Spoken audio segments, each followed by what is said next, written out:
एक महान समाज सुधारक और विधि विशेषज्ञ थे, जिन्होंने संविधान में की रचयिता में एक महत्वपूर्ण योगदान दिया।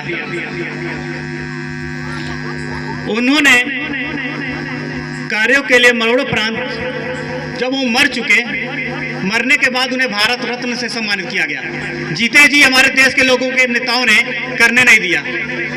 ये हमारा देश है, भारत महान। उन्होंने पिछड़े और दलितों के अधिकारों के लिए जीवन भर संघर्ष किया, जिसकी वजह से आज हम शिक्षित हो रहे हैं। हम सब मरने के बाद भी उनके कर्ज को पूरा नहीं कर सकेंगे। बस उनका एक सपना था कि हम अपने लोगों को शिक्षित करें, और जिस दिन हमारे समाज के लोग शिक्षित करना शुरू कर दिया, अपने लोगों को शिक्षा दिलाना शुरू किया, उस दिन जिस दिन हमारे घर घर का बच्चा शिक्षित रहा, उस दिन हमारे भीमराव अंबेडकर जी को मरने के बाद भी आत्मा को शांति मिलेगी।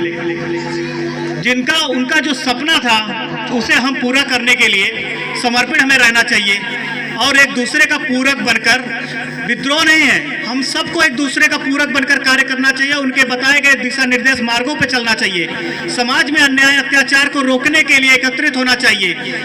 हम अन्याय अत्याचार तब रोक पाएंगे जब हम लोग शिक्षित होंगे, समाज को जाने देश क्या है, अच्छा क्या है, बुरा क्या है। जिस दिन हम लोग आपस में लड़ना बंद करके समाज के बारे में, अच्छाइयों के बारे में सोचेंगे, उस दिन दूर नहीं होगा कि हमारे हर एक घर में अंबेडकर पैदा होगा। और जिस दिन हर घर में अंबेडकर पैदा होगा, उस दिन हमारा देश, हमारा राष्ट्र, हमारा गांव, हमारा समाज आगे होगा और समाज का कार्य करेगा। जय हिंद, जय भारत।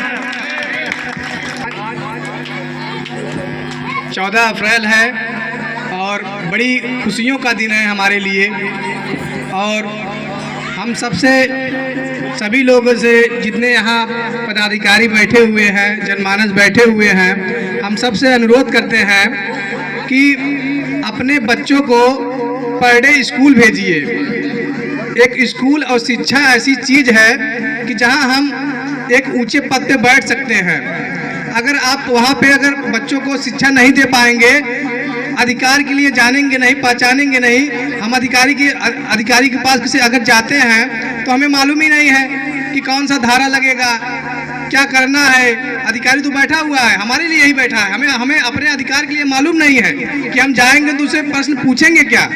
अगर प्रश्न पूछेंगे, हमें मालूम ही नहीं प्रश्न पूछने के लिए। उनसे कहे भैया साहब हमारी काम बटे, साहब गोल गोल घुमाए ना, आप चला गया, कोई मतलब नहीं निकली। अपने लड़के पढ़ावे, एक रोटी कम खाइए चले, ठीक हो। अब अपने भी में हाल बटे कि पहले दारू पिए, एक पौआ लगावो, ओकर बाद सोई जा, लड़का स्कूल जाए चाहे मत जाए, उसे हमसे नहीं मतलब बा। हम सबसे यही चाहते हैं कि सब पढ़ावा, अपने बच्चन के पढ़ा, रूप पर डे स्कूल भेजे। शिक्षा एक ऐसा मार्ग हो कि अगर एक बार आपका लड़का पढ़ के अधिकारी बन गया तो सीना आपका चौड़ा हो जाए। कभी भी सोचा, एक भविष्य में सोचा कि अगर आपका लड़का एक IPS बन जाए और अधिकारी, आप लाल बत्ती से घूमबा, कितना मजा आई। वही अधिकारी उनका जो स्टाफ कर रही है, आपको सलामी ठोकिए, जय हिंद सर। जब हम पढ़ाई नहीं करें, हम पढ़ाई नहीं करें, हम शिक्षा ही नहीं दिए, तो का मतलब ऐसा जिंदगी जिए से। बाबा साहब जितना पढ़ ले हैं, आज तक भविष्य में कोई पैदा नहीं था और न पढ़ पाए।